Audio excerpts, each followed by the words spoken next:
Salut tout le monde, c'est Gabriel pour Fondandroid. C'est un plaisir de vous retrouver pour cette nouvelle vidéo où je vais vous montrer les spécificités de l'interface du Samsung Galaxy S6 Edge que j'ai dans les mains. Donc si jamais vous voulez voir toute l'interface plus en détail, une interface qui est commune avec celle du S6 classique, je vous renvoie vers ma vidéo précédente où j'ai présenté ça en long, en large et en travers.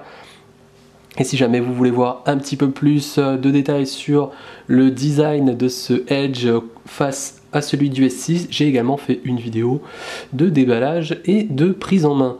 Donc voilà, sans plus attendre, je vais vous montrer un petit peu comment la partie logicielle est optimisée pour ce double écran courbe là sur le côté gauche et sur le côté droit. Donc pour ça, il faut se rendre dans les paramètres et aller dans une option qui s'appelle écran latéral, et c'est à cet endroit là qu'on a toutes les fonctionnalités logicielles qui sont spécifiques à ces deux écrans courbes. Donc la première d'entre elles, c'est les notifications lumineuses.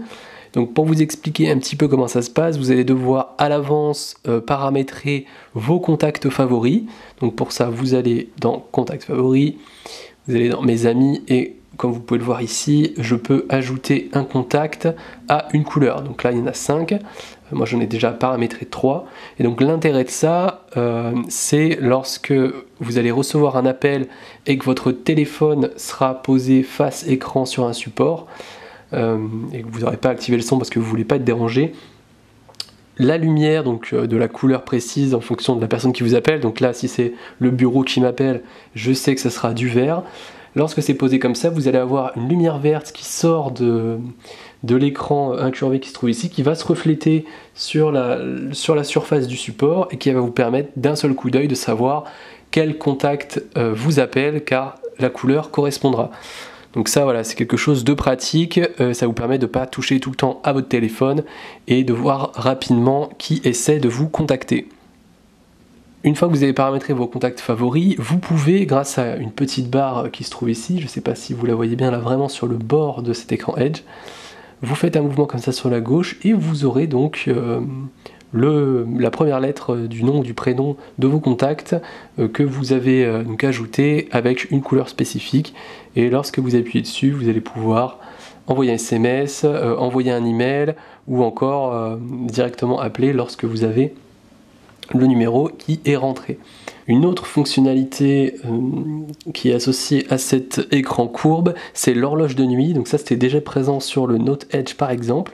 Vous allez sur l'option horloge de nuit, vous réglez l'heure à laquelle cette option doit être active, en sachant que c'est une durée de 12 heures maximum. Et lorsque vous aurez l'écran éteint, une horloge s'affichera ici, là. Donc je ne sais pas si vous voyez bien, je vais essayer de l'activer. Voilà, donc ici vous voyez, on a l'heure, on a le temps, on a la date qui s'affiche, le pourcentage de batterie, et lorsque je fais un petit mouvement vers le haut ou vers le bas, j'ai également accès aux news Yahoo ou encore à mes notifications lorsque j'en ai. Donc ça permet là encore de jeter un œil très rapide sur l'heure ou sur vos notifs sans avoir à allumer le téléphone. Il faut savoir que cette option consomme presque rien car c'est un écran Super AMOLED et lorsque l'écran est noir, les pixels sont éteints, donc ça consomme vraiment très peu de batterie. Donc c'est quelque chose qui était sur le Note Edge qui est de nouveau présent sur ce S6. Par contre, une particularité, et ça c'est vraiment pratique, contrairement au Note Edge qui pouvait s'utiliser que par les droitiers, enfin il y avait une option pour les gauchers mais c'était pas pratique, il fallait retourner le téléphone. Là, comme l'écran est doublement courbé, vous avez juste à choisir sur quelle position vous voulez afficher les informations, donc côté droit ou côté gauche. Ça s'adapte donc aux gauchers comme aux droitiers. Donc ça, c'est assez pratique. Donc voilà pour ce qui est des spécificités au niveau logiciel. C'est assez limité. Certains trouveront ça très pratique, d'autres un petit peu plus gadget.